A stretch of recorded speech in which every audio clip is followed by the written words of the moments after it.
ဟိုခဏလေးနော်ကြော်သွားမှနေအောင်ဗျကျွန်တော်3900ကြော်လေးမှာအခန်းကောင်းလေးတစ်ခန်းနဲ့မိတ်ဆက်ပြီးမှဖြစ်ပါတယ်ဗျဒီအိမ်ယာမှာဆိုရင် BCC ဓာတ်လီကလုံခြုံရေးနဲ့ကိုပိုင်မီတာလည်းပါရှိမှာဖြစ်ပါတယ်ဗျဒါလေးကတော့ကျွန်တော်တို့ပုံပုံတွေ့ရမယ်အိမ်ခန်းလေးပဲဖြစ်ပါတယ်ဗျဒီအိမ်ယာမှာဝယ်မယ်ဆိုရင်ဝယ်သူအနေနဲ့ဝယ်သူမိဘကိုလည်းနေချင်းပြီးကျွန်တော်တို့ကလိုက်ပါဆောင်ရွက်ပြီးမှာပဲဖြစ်ပါတယ်ခင်ဗျအိမ်ခန်းလေးပဲဖြစ်ပါတယ်လူဝင်လူချက်ကောင်းအောင်လည်းဘုံပေါင်းလေးပါရှိမှာဖြစ်ပါတယ်ဗျဒီတာအိမ်ယာရဲ့ကောင်းကျိုးတွေကတော့အိမ်ယာဖြစ်တဲ့အတွက်အိမ်ယာအောက်မှာဆိုရင် one stop service အကုန်လုံးရရှိမှာဖြစ်ပါတယ်ဗျဈေးဆိုင်တွေ city mart တွေပြီးတော့အသားစင်းငါးစည်းတွေကိုအောက်မှာတခါတည်းဝယ်ပြီးရရှိမှာဖြစ်ပါတယ်ဗျဒါကတော့ဒုတိယမြောက်ဖြစ်တဲ့အိမ်ခန်းလေးပဲဖြစ်ပါတယ်ဗျဒါကတော့ master bedroom ခန်းလေးပါ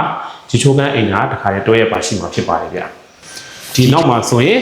ဒါကတော့မိဖို့ခန်းလေးပဲဖြစ်ပါတယ်မိဖို့ကုံကိုလည်းပိုင်ရှင်ကအသက်အကုန်လုံးလုပ်ပေးထားတယ်ပေါ့နော်ဒီလိုမျိုးကောင်းတဲ့အချမ်းလေးလည်းဖြစ်ပါတယ်ဗျ။ဒါဆိုရင်ဘေးတိုက်လည်းမရှိပါဘူးဗျ။ဒီမှာနောက်ထပ်အင်နာဒီချိုကန်တစ်ခုထပ်ပါမှာဖြစ်ပါတယ်ဗျ